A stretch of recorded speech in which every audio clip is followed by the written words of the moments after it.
Once upon a time in the prosperous city of Enugu State, a young, bold and kind-hearted woman named Uju was the pride of her family.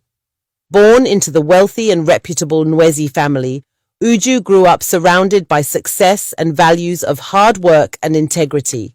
Her father, engineer Lazarus Nwezi, was a well-established businessman with ventures ranging from banking to transportation, and her mother, Mrs. Ngozi Nwezi, was the glue that kept the family grounded in love and tradition.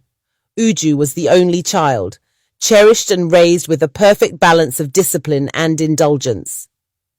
After earning a PhD from a prestigious university in America, she took over her family's empire, a decision her parents made with full confidence in her capability.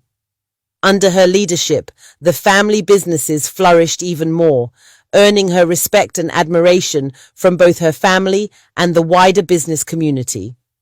Despite her professional triumphs, Uju faced challenges in her personal life, particularly in finding love. Her approach to relationships was markedly different from her calculated business acumen. She was naive, open-hearted, and believed in marrying for love, a rarity in the high-stakes world of wealth and influence. "I will fall in love to marry, Mommy," Uju would often tell her mother during their heart-to-heart chats. Mrs. Ngozi, though proud of her daughter's virtues, couldn't help but worry. "She's so pure of heart, Lazarus, too pure. I fear that people may take advantage of her simplicity," she lamented to her husband one evening. "Her destiny will guide her, Ngozi," Mr. Nweze reassured, wrapping an arm around his wife. "Our daughter has traveled far and wide, seen the world, and remained untainted. That is her strength, not her weakness." Yet as much as they tried to connect her with suitable matches, nothing ever seemed to work out. Uju was either uninterested or the other party called it off. Her days revolved around work, morning chats with her parents, and quiet evenings at home. But everything changed when Uju met Ben. A flashy-looking man, handsome and smart-looking, Ben seemed to capture attention wherever he went. Both met during the course of business, when Ben was having a misunderstanding with a bank branch where Uju was the manager. She had heard the commotion and gently stepped out of her office to intervene. It was love at first sight for Uju, as she was carried away by Ben's charm and gentility as soon as she stepped out that very day. That day, after she stepped out and politely intervened, Uju directed the banker to leave the issue to her. She explained, "I want to settle everything by myself with Mr. Ben." She took him to her office, and both chatted their way out of the issue. They exchanged phone numbers and agreed to meet privately, which Uju quickly agreed to. When Ben finally left the office, Uju could not keep herself calm out of excitement. She grinned from ear to ear and could not wait to meet Mr. Ben again. According to Ben, he was a business owner who had come to transact some business with the bank. His suave demeanor and charming words captivated Uju instantly. She believed him without question. All she saw was the man of her dreams, handsome, articulate, and undeniably charming. Their friendship quickly blossomed into a whirlwind romance. Dates turned into shared laughter, and fun-filled days strengthened their connection. Ben always seemed to know the right words to say, effortlessly winning over Uju's heart. However, beneath the surface, there was a subtle tension in the Nweze household. Engineer Lazarus and Mrs. Ngozi Nweze, though supportive of their daughter's happiness, couldn't shake the nagging feeling that something was off about Ben. One evening, after Ben had left following a visit to their home, Uju's parents called her in for a serious discussion. "Marriage is a deep mystery, my child," her father began, his tone steady but firm. "It's one of life's most intricate decisions. One must tread carefully." "I know, Daddy," Uju responded, smiling faintly as she took a seat beside her mother, who gently held her hand. "We want you to be married and happy, Uju," her mother said, her voice tinged with worry. "But if happiness means staying single for now, we'd rather you stay here with us than rush into something that could ruin your life." "Why all this, Mommy?" Uju asked, her brow furrowing. "It's Ben," her father interjected. There's something about him that doesn't sit right with me. His stories lack substance, and his charm feels too calculated. Uju's voice softened as she replied, Then do your job, Daddy. Investigate him. If that's what you need to ease your mind, go ahead. But trust me, I know what I'm doing. Her response was both resolute and respectful, leaving her parents with no choice but to let her lead her own life. Despite her parents' reservations, the relationship progressed quickly. The introductions were held in a lavish ceremony, and soon after, the traditional marriage followed. The grandeur of the occasion impressed everyone in attendance, but as preparations for the wedding began, Uju insisted on something different, a private, simple ceremony. It's not about the size of the wedding, Ben, Uju explained during a private conversation at her parents' house. I just want it to be intimate, about us, not the show. Ben, however, would have none of it. Money is not an issue, honey, he countered, his tone smooth yet insistent. A beautiful woman like you deserves to be celebrated in the grandest way possible. Don't let anyone think I didn't do right by you. His words played heavily on her emotions. Reluctantly, Uju agreed to a grand wedding, trusting in Ben's intentions. The ceremony turned out to be a spectacle, the talk of Enugu State, attended by the most influential figures and adorned with opulence. At the end of the celebration, Uju's parents presented the newlyweds with a breathtaking mansion in the heart of the city as their gift. Ben's excitement was barely containable. And that was how the kind-hearted Uju Nwezi got married to Mr. Ben Ilo, a man she adored and respected. My heartthrob, she would call him affectionately anytime they were together. Ben, too, appeared happy, satisfied that things were unfolding exactly as he had planned. He considered himself lucky to rise from a fake life into a reality he had always dreamed of. But Ben was not real. While Uju loved him dearly, everything was staged and calculated from the beginning. Ben Ilo was a gold digger, and his plan was well thought out. Through his numerous connections, he learned about a decent, prosperous banker who hailed from a wealthy family. With this knowledge, he decided to try his luck with her. The day he came to the bank office was a carefully staged event. From the outset, he made it seem as though Uju was the one obsessed with him. In reality, it was Ben who was obsessed, not with her, but with her wealth. From the very beginning, his intentions were far from genuine. He used his charm to lure her into believing he was in love with her. Ben was handsome and good-looking, an advantage he had used to flatter numerous women in the past. He took advantage of their kindness and left them broken as soon as their money ran out. But with Uju, he believed he had caught a bigger investment. This time, he wasn't ready to let go for any reason. Although his true character was beginning to show through, Uju, blinded by love, ignored the signs. A few months into their marriage, his insatiable quest for materialism began to surface. He asked for more and more, which his wife was always willing to give. When she asked for an explanation about what he needed the money for, Ben Ilo would flare up in anger. Feigning defensiveness, he made her feel guilty for questioning him.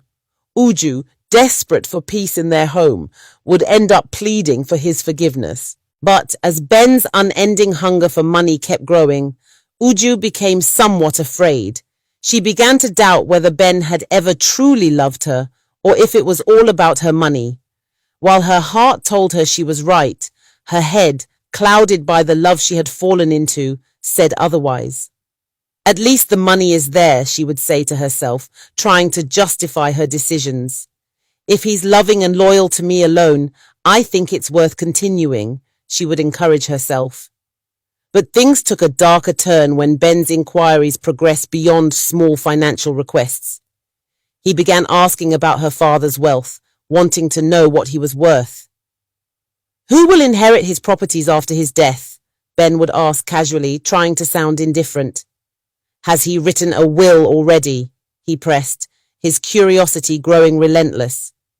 It was then that it truly dawned on Uju that Ben might be up to something sinister.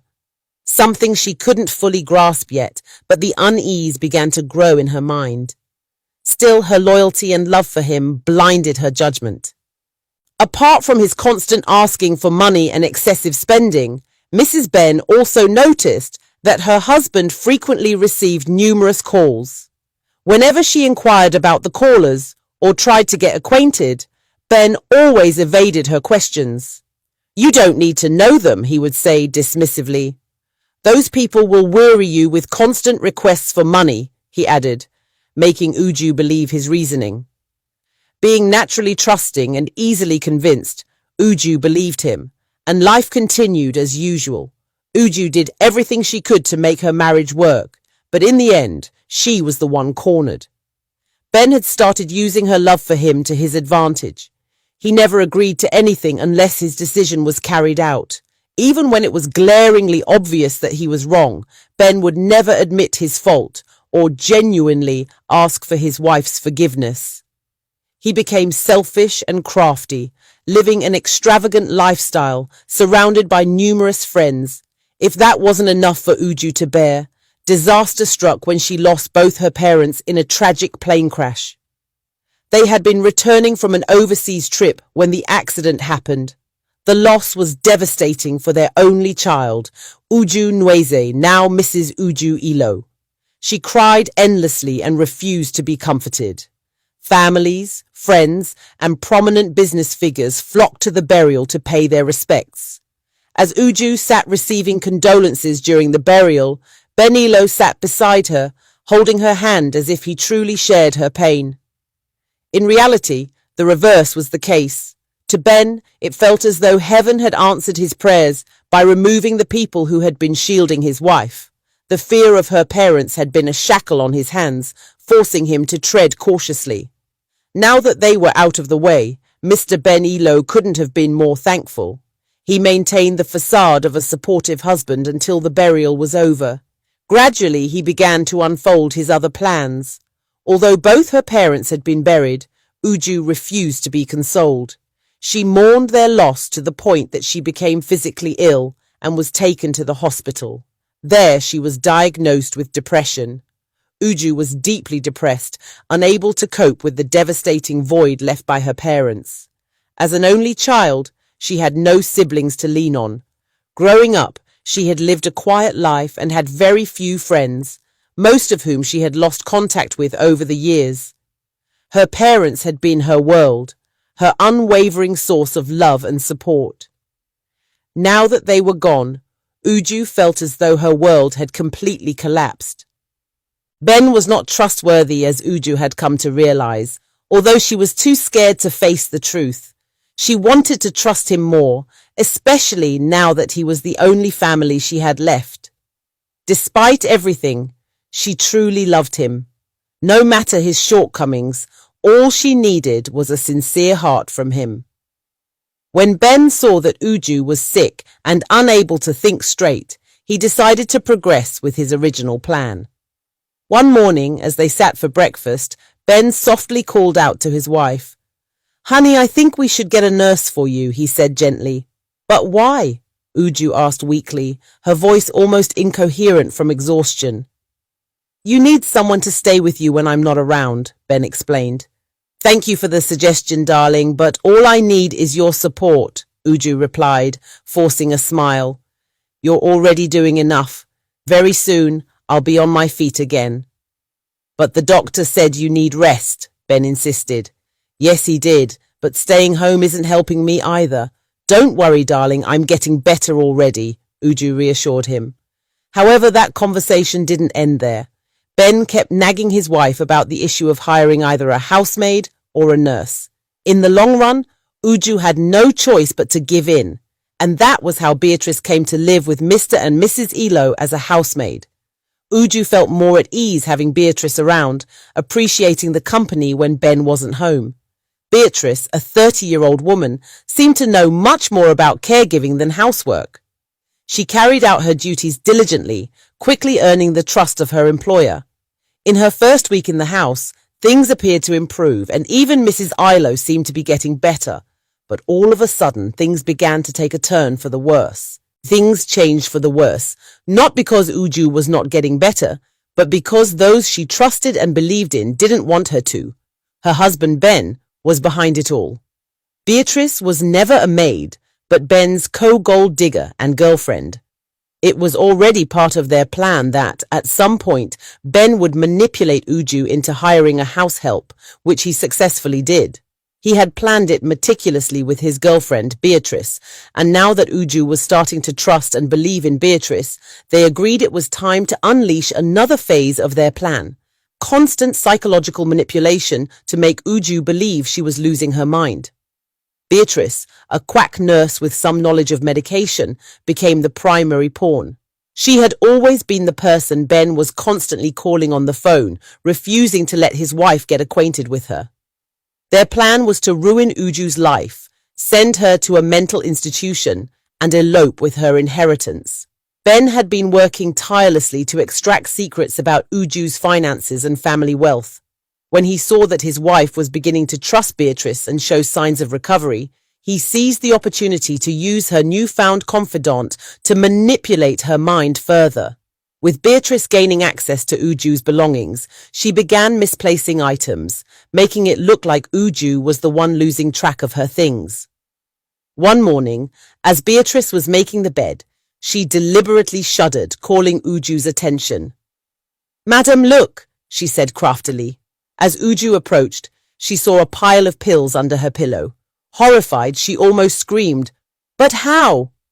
Doubt filled her mind. "I understand, madam," Beatrice said softly. "I don't like pills either." She added a sly smile as if sympathizing, her words carefully designed to unsettle Uju further. "What are you insinuating?" "But I didn't do this," Uju said, her voice shaking with disbelief.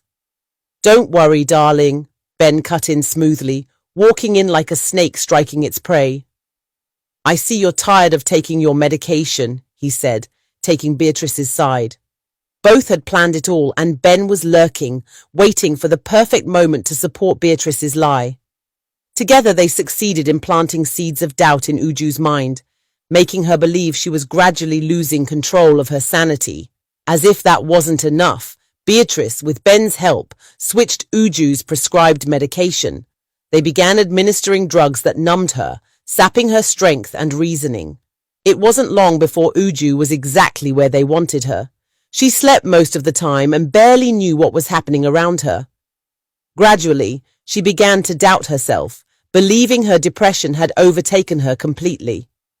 Before Beatrice's arrival, Uju had been considering returning to work once she was back on her feet. Now she could hardly remember that she even had an office to run. Ben wasted no time. Using her weakened state, he manipulated her into signing over both her company and most of her inheritance. Ben took control of the office, while Beatrice stayed behind to ensure Uju never recovered. Time passed, and one day, Uju mustered the courage to refuse her medication. "I need to see my doctor," she insisted, as Ben pressured her to take the pills. Since they had replaced her original medication, Ben had made it his duty to ensure she swallowed them daily. But this time, Uju stood her ground. She was taken to the doctor, but before the visit ended, she collapsed and was rushed in for emergency treatment. Ben impatiently waited for the appointment to end, eager to take her home and resume his schemes. However, he was shocked when the doctor refused to release her.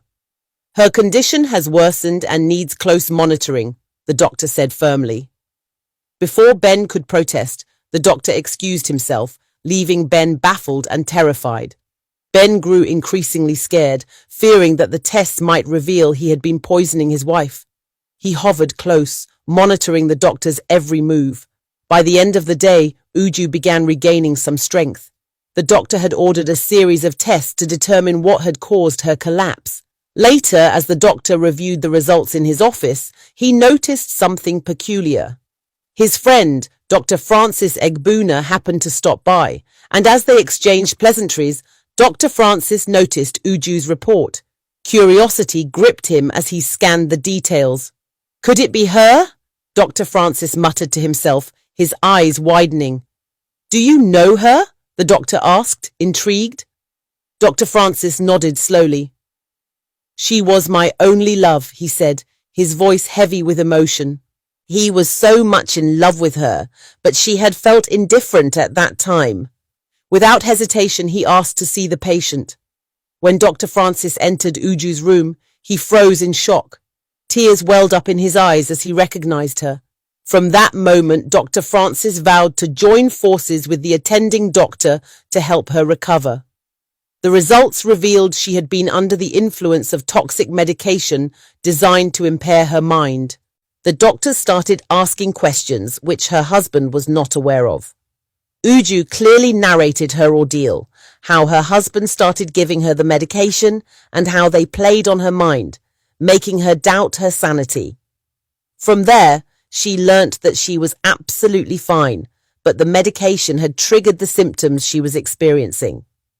When Uju heard the outcome of her results and what the doctor had said about her health, she was shaken to her core. But now, she was not alone. She began to realize that her initial fears about her husband might be true. I doubt everything about him, Dr. Francis explained. Uju was devastated, but he held her hand firmly. You're not alone anymore, Uju, he said softly. And that was how the police got involved, and a background check was run on Mr. Ben Elo and Beatrice. The shocking discovery left everyone speechless. Ben was a narcissist who had constantly sought out innocent, kind women to prey on their kindness.